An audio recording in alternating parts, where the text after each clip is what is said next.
ناظرین کرام، رسول اللہ صلی اللہ علیہ وآلہ وسلم کا ارشاد ہے کہ ہر امت کا ایک فتنہ تھا اور میری امت کا فتنہ مال ہے۔ روایات میں ملتا ہے کہ اللہ مال نہ دے کر بھی آزماتا ہے اور مال دے کر بھی امتحان میں ڈال دیتا ہے۔ مال کی طرح خاندان کی حد سے بڑی ہوئی محبت کو بھی آزمائش قرار دیا گیا ہے۔ دوسرے خلیفہ کے دور میں جب مسلمانوں نے ایران اور روم کی خوشحال اور وسیع سلطنتوں پر قبضہ کر لیا تو بے تحاشا مال مسلمانوں کے ہاتھ لگا۔ کئی خاندان بہت مالدار ہو گئے۔ یہاں سے مسلمانوں کی ایک نئی آزمائش کا آغاز ہوا، جس کا نتیجہ تیسرے خلیفہ کے دور میں سامنے آیا۔ رسول اللہ صلی اللہ علیہ وآلہ وسلم کا خاندان دنیا کے تمام خاندانوں سے افضل تھا۔ اس کا ہر فرد علم اور عمل میں اپنی مثال تھا، لیکن اس کے باوجود حضرت صلی اللہ علیہ وآلہ وسلم نے مولا علی علیہ السلام کے سوا اپنے خاندان کے کسی فرد کو کوئی حکومتی عہدہ نہ دیا۔ اسی طرح پہلے دو خلفاء نے بھی اپنے خاندان کو خلافت و حکومت سے دور رکھا۔ اس صورتحال سے مومنین کم از کم اس حد تک مطمئن ہو گئے کہ اگر امامت کا نظام رائج نہیں ہے تو بادشاہت بھی نہیں ہے۔ لیکن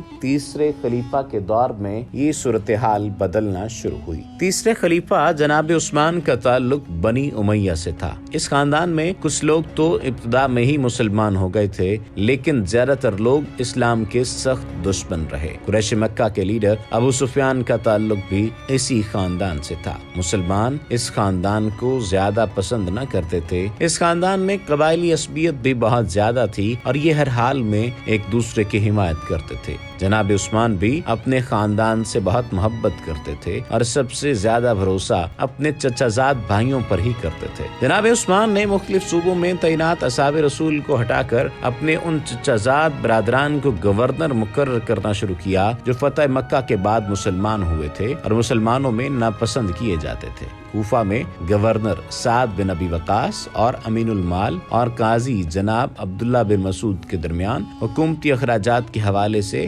اختلافات ہوئے تو تیسرے خلیفہ نے سعد بن ابی وقاص کو عہدے سے ہٹا دیا۔ صحابی رسول اور فاتح ایران کی جگہ کوئی بہتر یا کم از کم برابر شخص مقرر کرنے کی بجائے ولید بن عقبہ کو مقرر کیا گیا۔ اس شخص کا تعلق بنو امیہ سے ہی تھا اور یہ بھی فتح مکہ کے بعد ہی مسلمان ہوا تھا۔ رسول اللہ صلی اللہ علیہ وآلہ وسلم نے تالیف قلب کے لیے اسے ایک علاقے میں زکوٰۃ اکٹھا کرنے بھیجا۔ یہ وہاں جا کر کسی وجہ سے ڈر گیا اور ان قبائل تک پہنچا ہی نہیں جنہوں نے زکوٰۃ دینا تھی۔ اس نے واپس آ کر کہہ دیا کہ وہ لوگ زکوٰۃ نہیں دیتے۔ رسول اللہ صلی اللہ علیہ وآلہ وسلم نے اس قبیلے کی طرف لشکر بھیجا تو پتہ چلا کہ ان کے پاس زکوٰۃ لینے کے لیے کوئی آیا ہی نہیں۔ اس موقع پر یہ آیت بھی اتری کہ اے ایمان والو، جب کوئی فاسق تمہارے پاس کوئی خبر لے کر آئے تو تحقیق کر لیا کرو۔ قرآن نے جس شخص کو فاسق قرار دیا ہو وہ یقینی طور پر مسلمانوں کی نظر میں ناپسندیدہ تھا، لیکن اسے کوفہ جیسے اہم صوبے کا گورنر مقرر کر دیا گیا۔ اس شخص نے بیت المال سے ذاتی استعمال کے لیے قرض لیا،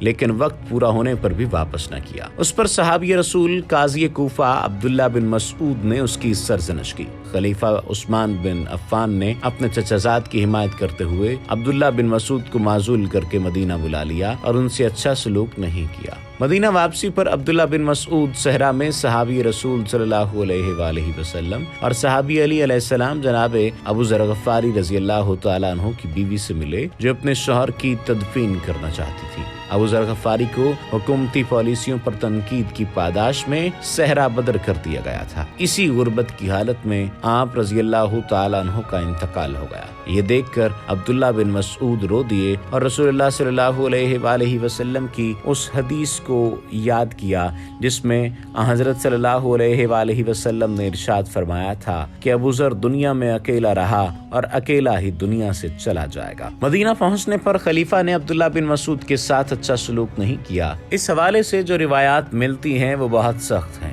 یہ دیکھ کر یہاں تک کہ عبداللہ بن مسعود دنیا سے جاتے ہوئے وصیت کر کے گئے کہ خلیفہ کو میرے جنازے پر نہ آنے دیا جائے۔ اسی لیے اس عالم فاضل صحابی رسول کی نماز جنازہ جناب عمار بن یاسر رضی اللہ تعالیٰ عنہ نے پڑھائی۔ حالانکہ مدینہ میں وفات پانے والے ہر صحابی کا جنازہ خلیفہ وقت ہی پڑھایا کرتے تھے۔ عبداللہ بن مسعود رسول اللہ صلی اللہ علیہ وآلہ وسلم کے قریبی اصحاب اور خدمت گاروں میں سے تھے۔ جنگ بدر میں ابو جہل کا سر تن سے جدا کرنے کا اعزاز بھی آپ ہی کو حاصل ہوا تھا۔ پہلے دو خلفاء بھی آپ کی بہت عزت کرتے تھے۔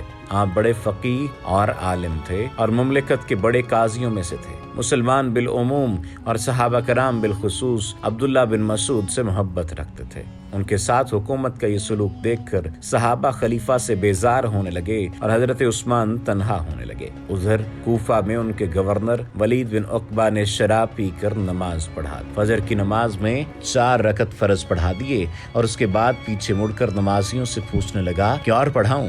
یوں اس کا فسق سب پر کھل گیا۔ آخر خلیفہ کو بھی اس پر حد جاری کرنا پڑی، لیکن کوئی خلیفہ کے چچا زاد برادر کو کوڑے مارنے پر تیار نہ تھا۔ آخر مولا علی شیر خدا علیہ السلام نے کوڑا اٹھایا اور اللہ کی حد اس شخص پر جاری کی۔